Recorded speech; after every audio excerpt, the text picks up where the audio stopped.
اور جس کی 2 بوند ہیں کوثر و سلسبیل ہے وہ رحمت کا دریا ہمارا نبی۔ عروہ کہنے لگا وہ تو لڑ پڑیں گے، اور تیسرا عروہ کہنے لگا میں نے عجیب منظر وہاں دیکھا ہے کہ حضور کوئی حکم کرتے ہیں تو ہر بندہ پہل کرتا ہے، جلدی کرتا ہے حکم ماننے، تیزی دکھاتا ہے۔ اور تیسرا میں نے یہ دیکھا ہے جب حضور گفتگو کرتے ہیں تو ان پر اس طرح کا رعب طاری ہوتا ہے کہ وہ تو نظر بھر کے حضور کا چہرہ بھی نہیں دیکھتے۔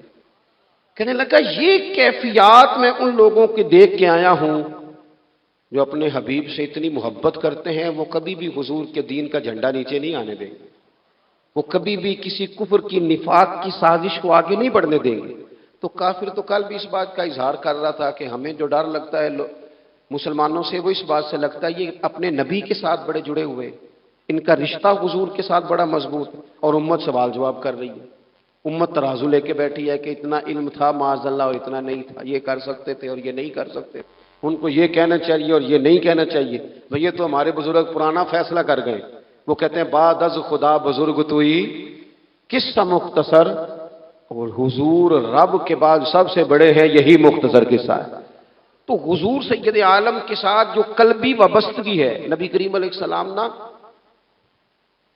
مدینہ شریف میں جب ہجرت کر کے تشریف لے گئے تھے تو حضرت ابو ایوب انصاری رضی اللہ تعالیٰ عنہ کے گھر میں حضور نے قیام فرمایا تھا۔ ہمارے پاس بہت ساری چیزیں ایسی ہوتی ہیں جن کی طلب بڑی ہوتی ہے، لیکن جب وہ حاصل ہو جاتی ہیں پھر ان کی طلب نہیں رہتی۔ ایک چیز آپ کے پاس ہمیشہ رہنے لگ جاتی ہے، پھر اس کے ادب آداب زیادہ نہیں رہتے، یہ ایک مزاج ہے۔ عام آدمی، چلے میں اپنی بات بتاتا ہوں آپ کو، عام آدمی جو ہوتا ہے نا وہ قرآن شریف کے غلاف کو بھی چومتا ہے، پھر قرآن پاک کو بھی چومتا ہے، پھر وہ بڑے احترام سے کھول کے رکھتا ہے۔ لیکن ہمارے مدارس میں جو حافظ ہوتے ہیں وہ نہیں زیادہ چومتے، ان کے پاس رہتا ہے نا ہر وقت، وہ لا کے رکھتے، ادب کرتے ہیں، کوئی بے ادبی نہیں کرتے، اللہ معاف کرے، لیکن جس طرح سے عام آدمی اس کو بار بار چومتا ہے یا ذوق کا اظہار کرتا ہے، دیکھیں حافظ بیچ بیچ میں سے ناراض ہونے لگ گیا مجھ سے۔ آپ ناراض نہ ہوں، لیکن چلو بات کر تو لینے دو نا، جو ٹھیک ہے وہ کر تو لینے دو۔ یہ ہوتا ہے بعض اوقات، جو چیز بالکل قریب آ جاتی ہے نا، یعنی ایک چیز آپ کا مقصود ہے اور اگر وہ مقصود مل گیا تو وہ جو درویش نے کہا تھا نا کہ یہی بہتر ہے کہ پردوں میں وہ پردہ پوش رہے، اس کی بھی بڑی حکمتیں ہوتی ہیں، اس لیے کہ جو تڑپ، ملنے کی تڑپ کی جو لذت ہے وہ کئی دفعہ وصال کی لذت نہیں ہوتی، تو یہی بہتر ہے کہ پردوں میں وہ پردہ پوش رہے، اور وہ اگر پردے ہٹا دے تو پھر کسے ہوش رہے۔ جب آپ کو وہ چیز میسر آ جاتی ہے تو پھر اس کی قدر، اسی لیے حضرت عمر فاروق رضی اللہ تعالیٰ عنہ کا یہ طریقہ تھا کہ جب لوگ حج کر لیتے تھے نا تو فرماتے تھے حج ہو گیا، اب اپنے اپنے گھر جاؤ، زیادہ دیر نہ رہو حرم شریف میں، زیادہ دیر رہو گے تو قدر نہیں کرو، اب جاؤ۔ بڑی دلچسپ ہوتی ہیں بے ترتیب ملاقاتیں، کبھی کبھی ملنے میں ذوق زیادہ ہوتا ہے، لطف زیادہ ہوتا ہے، طمانینت زیادہ ہوتی ہے۔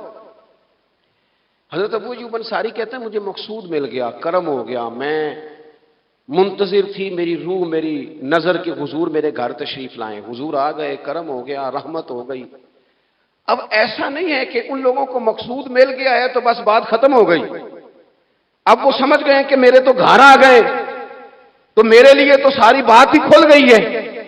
ان کی ادبی معرفت کا یہ عالم تھا، اور نبی پاک کے ساتھ ان کی وابستگی کا یہ حال تھا کہ کہتے ہیں میں نے نا، میرے گھر کی 2 منزلیں تھیں، میں نے نچلی والی منزل حضور کے لیے چھوڑ دی تاکہ نبی کریم صلی اللہ تعالی علیہ وسلم کے زیارت کے لیے لوگوں نے آنے جانا ہے تو لوگوں کے لیے آسانی رہے۔ فرماتے ہیں نیچے حضور آرام فرما ہیں اور میں اوپر والی منزل پہ تھا، جا کے چارپائی پہ لیٹ گیا، یہ مسلم شریف میں آپ کو ملے گا، اس کی اصل ملے گی آپ کو۔ فرماتے ہیں میں آرام سے جا کے چھت پہ لیٹ گیا، رات کا تھوڑا سا پہر گزرا تو میرے دل میں خیال آیا وہ ایوب تو اوپر ہے اور حضور نیچے، اے پائے نظر ہوش میں آ، یہ کوہ نبی ہے، آنکھوں سے بچڑنا یہاں بے ادبی ہے، اور امام فرماتے ہیں حرم کی زمین اور قدم رکھ کے چلنا، ارے سر کا موقع ہے وہ جانے والے، کہا حضور نیچے۔ فرماتے ہیں ساری رات میں ایک دیوار کے ساتھ پیچھے ہو کے بیٹھا رہا، ساری رات یہ سوچتا تھا کہیں میں وہاں نہ چل دوں جہاں حضور آرام فرما ہو، میرے قدم نہ آ جائیں۔ میں تڑپتا رہا. مقصود پاس آ گیا ہے, وہ چیز حاصل ہو گئی ہے, لیکن اس کی تڑپ میں اضافہ ہوا ہے, احترام بڑا ہے. یعنی اب سوچ رہے ہیں کہ میں ان کا ادب کیسے کروں, ان سے محبت کیسے کروں, کس اعزاز سے انہیں بٹھاؤں. فرماتے ہیں کہ تڑپ کے میں صبح حاضر بارگاہ ہوا. میں نے کہا یا رسول اللہ کریم کرم ہو جائے, میری تو بساط ہی نہیں, میں چھت پہ کیسے گزارا کروں گا. تو حضور فرمانے لگے میرے پاس تو لوگوں نے آنے جانا ہے, میں تو نیچے ذرا آسانی محسوس کرتا ہوں, یہی ٹھیک. یا رسول اللہ آپ کی بات ٹھیک ہے, پر کریم اگر کرم ہو جائے نا تو مہربانی ہوگی. اللہ کے رسول نے جب نظر مبارک اٹھا کے حضرت ابو ایوب انصاری کا چہرہ دیکھا نا, خیال آیا مسلمان نیک و بد پہچان جاتے ہیں اور محمد تو آدمی کے دل کی باتیں جان جاتے ہیں صلی اللہ تعالی علیہ وسلم. حضور نے جب نظر فرمائی اور ان کی آنکھوں میں چمکتے ہوئے آنسو دیکھے تو حضور فرمانے لگے میں سمجھ گیا ہوں تو نہ اوپر رہ پائے گا نہ سو پائے گا, تو بچے لے کے نیچے آ جا, میں ہی اوپر چلا جاتا ہوں. صحابہ کی وہ جو خاص قلبی کیفیات ہے رسول پاک کے ساتھ. میرے سنگیوں دیکھو, میلاد شریف کا جو جھنڈا ہے وہ بھی میلاد شریف کا ہی ہے, وہ میلاد کا جھنڈا. ایسا نہ ہو کہ میلاد کا جھنڈا کسی گلی میں پڑا ہوا نظر آئے, میلاد پہ چھپنے والا اشتہار پوسٹر کسی جگہ گرا ہوا نظر آئے. یہ جو لنگر شریف ہے نا, تبرک کے چاول, یہ حضور کے میلاد سے وابستہ ہے, یہ گلیوں میں بکھرے ہوئے نظر نہ آئے. اس طرح کی کیفیات نہ ہو کہ محسوس ہو کہ جناب یہ تو احترام والے لوگ ہیں, یہ لوگ تو حضور کی محبت کی بات کرتے ہیں. محبوب کی نسبتوں کا احترام بھی محبت ہی کا ایک پہلو ہوتا ہے, خاص بارفتگی نبی پاک کی ذات کے ساتھ خاص. اور پھر ان لوگوں نے نا ان چیزوں کو بھی چھیڑا جن کی شریعت میں گنجائش تھی. شریعت کے دو حکم ہیں, ایک عزیمت ہے ایک رخصت ہے. ایک یہ ہے کہ اگر حالات بڑے سخت ہیں بڑے گڑبڑ ہیں تو آپ تھوڑی دیر کے لیے سائڈ پہ ہو جائیں, رخصت ہے اجازت ہے. اور ایک یہ ہے کہ آپ ڈٹ جائیں نا حالات کے سامنے, پھر اللہ مددگار ہے. ایک یہ ہے کہ گنجائش ہے, اور ایک یہ ہے کہ دل نہیں میرا مانتا, میں گنجائش کا کیا کروں, میری طبیعت نہیں مانتی. چلیں ایک بات اور کھول دیتے ہیں, ایک ہوتا ہے حکم, ایک ہوتی ہے رضا. ان دونوں میں فرق ہوتا ہے. وہ جی میں نے حضرت صاحب سے کہا جی مجھے اجازت ہے میں جاؤں, انہوں نے کہا جاؤ میں چھٹی لے کے آیا ہوں. بھائی آپ نے چھٹی مانگی تھی, حضرت نے دے دی, استاد جی نے دے دی, یہ تو حکم ہے, لیکن تمہیں بھانپنا چاہیے تھا نا ان کی مرضی کیا ہے, ان کی رضا کیا ہے. رضا تو اس طرح کی ہوتی ہے کہ مکتب عشق کا دستور نرالا دیکھا, اس کو چھٹی نہ ملی جس نے سبق یاد کیا. میرا ایک دیہاتی ماحول سے تعلق ہے. ہمارے سرکاری اسکولوں میں نا ایک مانیٹر بنا دیتے تھے, جو بچہ لائق ہوتا تھا نا وہ مانیٹر بن جاتا تھا, حالانکہ لائق ہوتا تھا سیانا ہوتا تھا, لیکن مانیٹر بن کے نا اس کی ذمہ داری بڑھ جاتی تھی. پھر اس کو کنجیاں مل جاتی تھی, اسی نے سب سے پہلے آنا ہے, اس نے سب سے بعد میں جانا ہے, ہر چیز اس کے سپرد.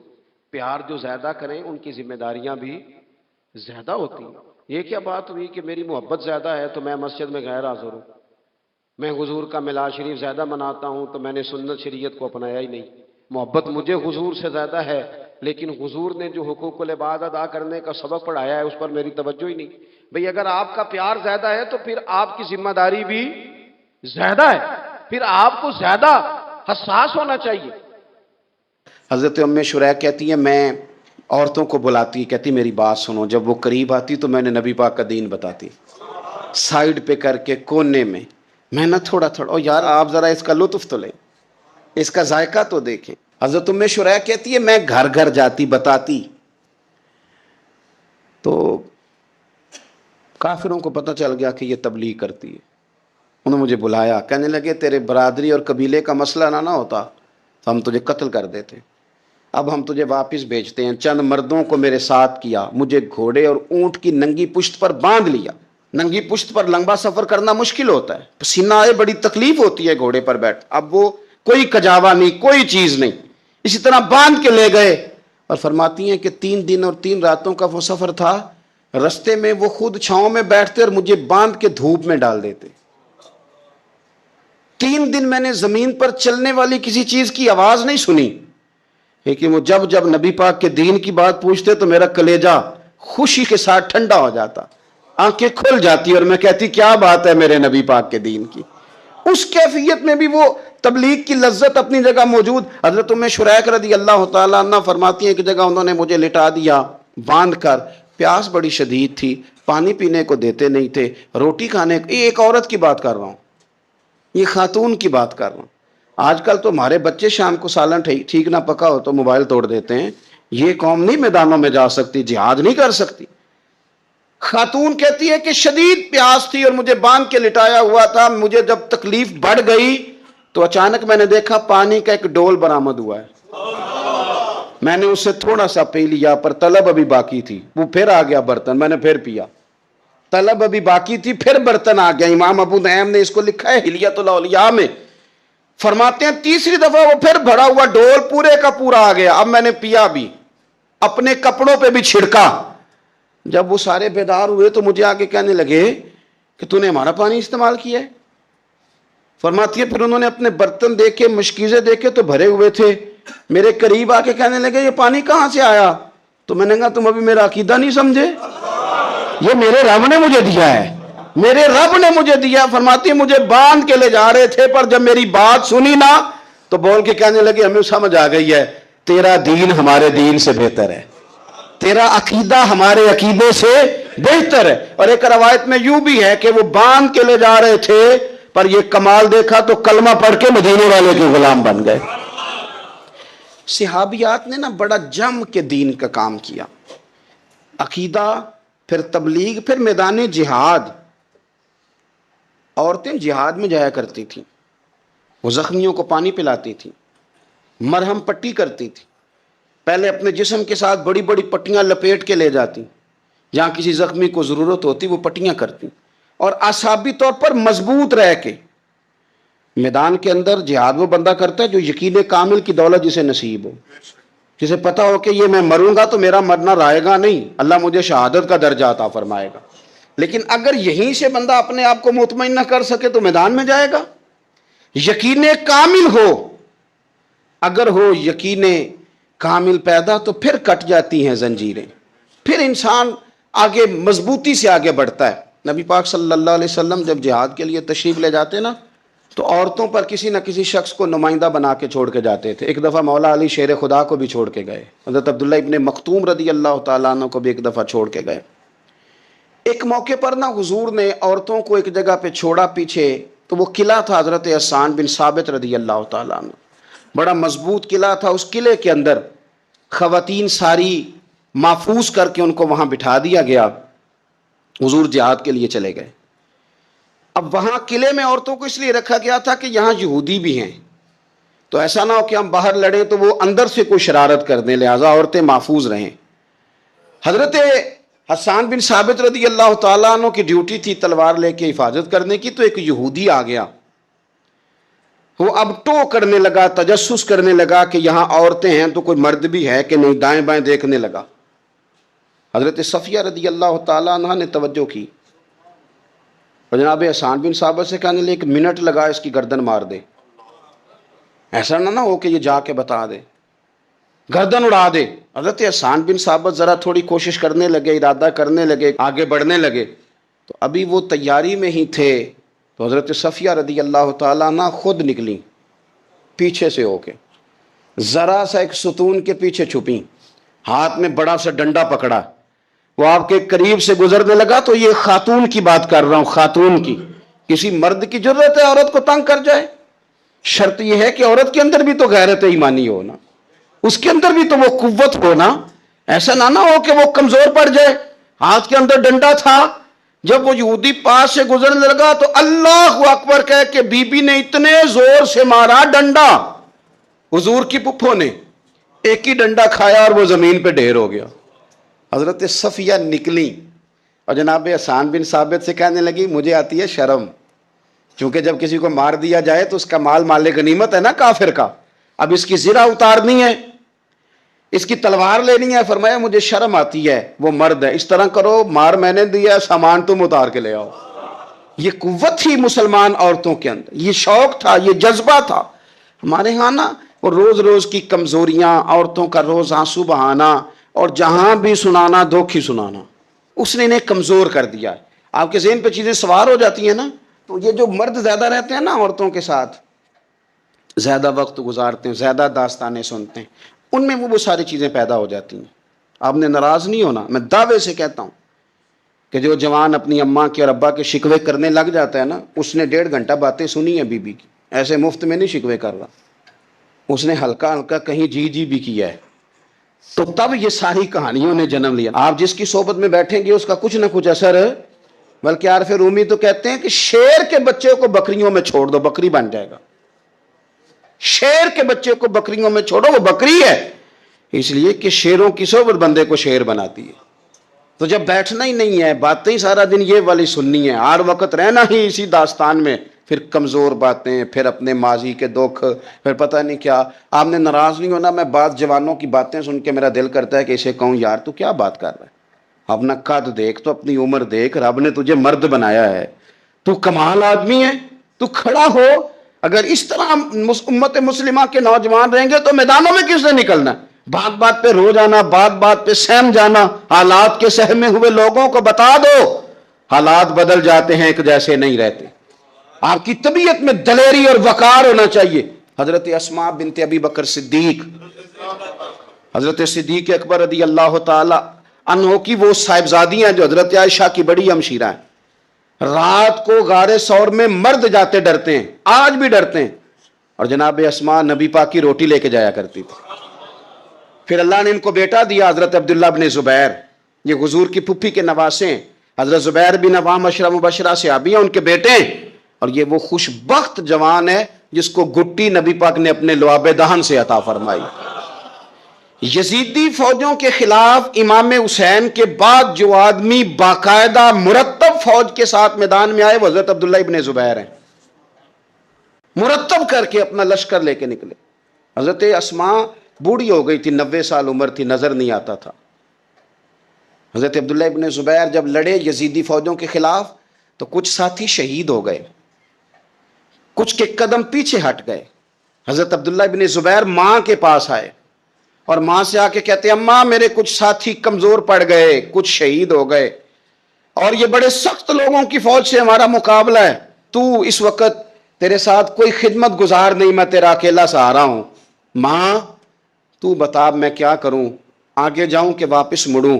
نابینا ہیں حضرت اسماء، عمر ہے 90 سال، بیٹے کی پشت پہ ہاتھ رکھ کے کہتی ہیں پتر پہلے یہ بتا کہ تو حق پہ ہے کہ نہیں، تو حق پہ ہے کہ نہیں؟ ان ماں کی گود میں اسلام پلا کرتا تھا، حق پہ ہے کہ نہیں؟ تو حضرت عبداللہ ابن زبیر کہنے لگے اماں میں حق میں ہوں۔ تو حضرت اسماء کہنے لگے پتر پھر میدان میں جا، اور میرا پتر ایک میرے ساتھ وعدہ کر، کوئی بھی تیر پشت پہ نہ کھانا، سارے سینے پہ کھا کے آنا۔ حضرت عبداللہ ابن زبیر عرض کرنے لگے اماں یہ بڑے ظالم قسم کے دشمن ہیں، یہ آنکھیں نکال دیتے ہیں، ہونٹ کاٹ دیتے ہیں، جسم کے ٹکڑے ٹکڑے کرتے، تو سہ لے گی؟ کیا جواب ہے، کیا طاقت ہے، کیا ہمت ہے۔ حضرت اسماء فرمانے لگی پتر بکرے کو نہ صرف ذبح ہوتے وقت تکلیف ہوتی ہے، کھال اترتے وقت کوئی تکلیف نہیں ہوتی، جا میرا بیٹا میدان میں۔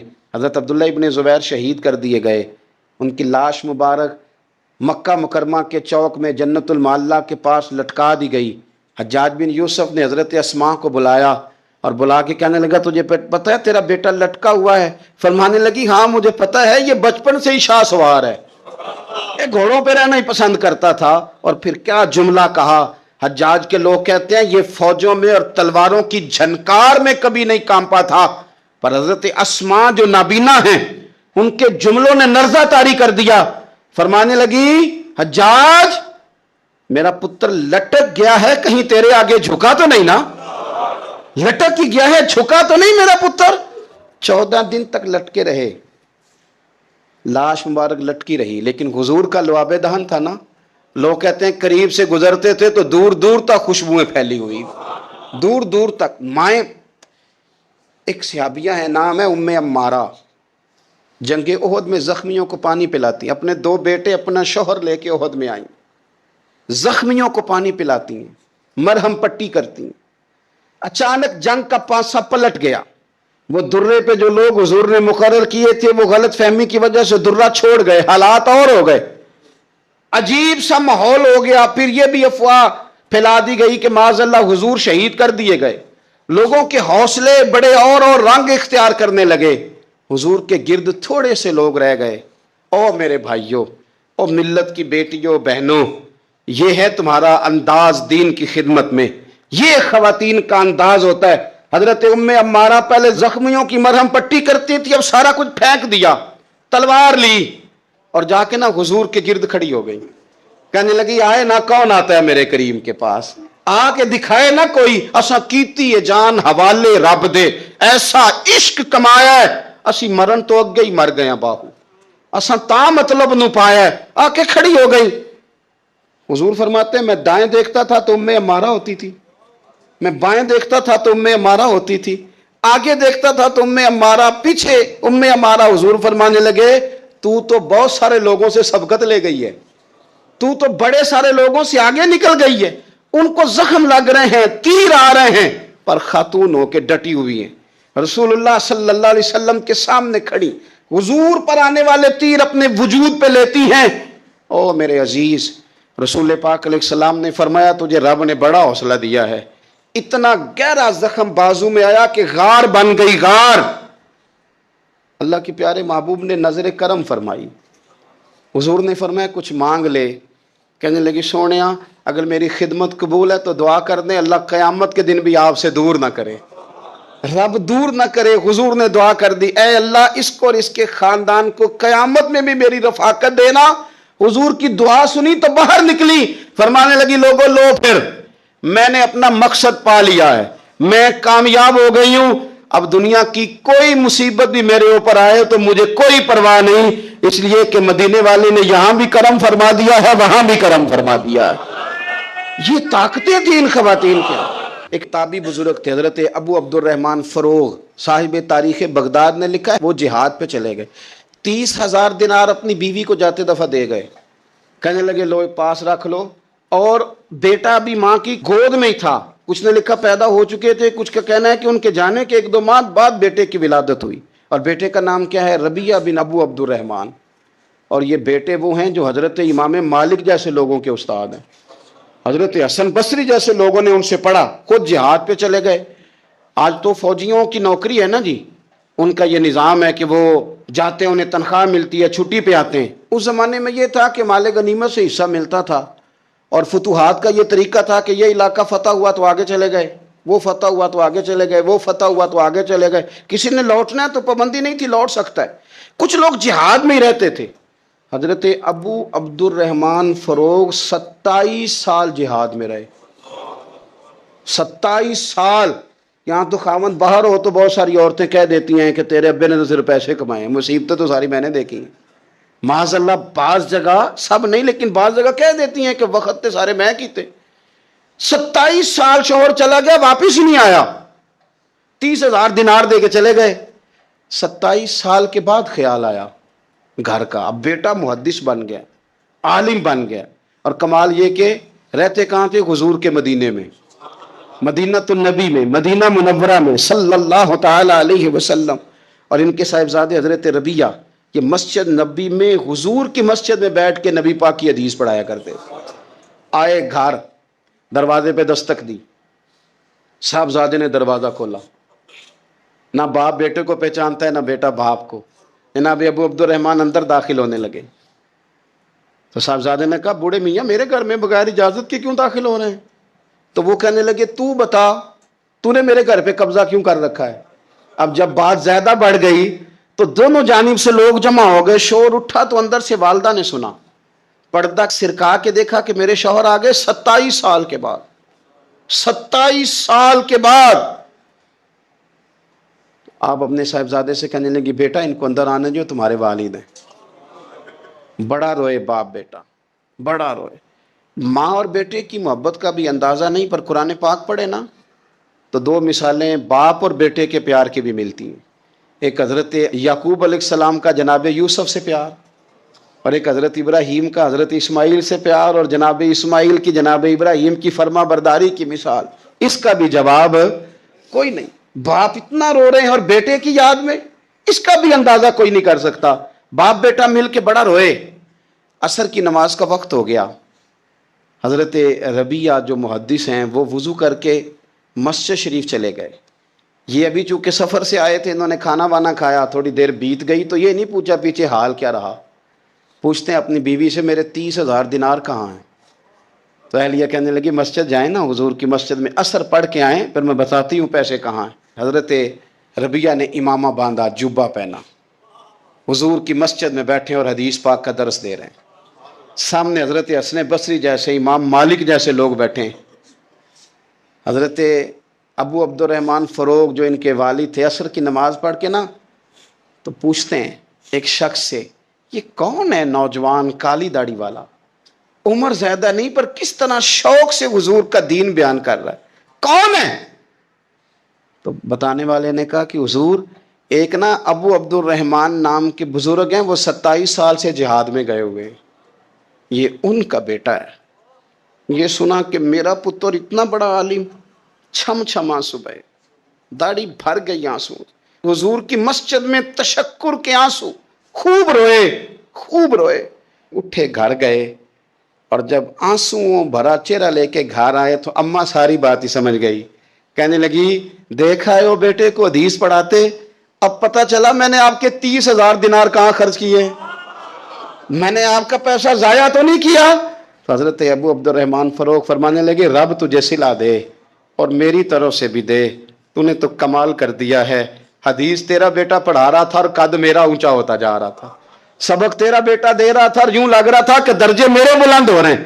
تو ماؤں نے کمال کیا، انقلاب کیا. بیٹیوں نے، بہنوں نے دین کے لیے ہمیشہ اپنا کردار پیش کیا ہے.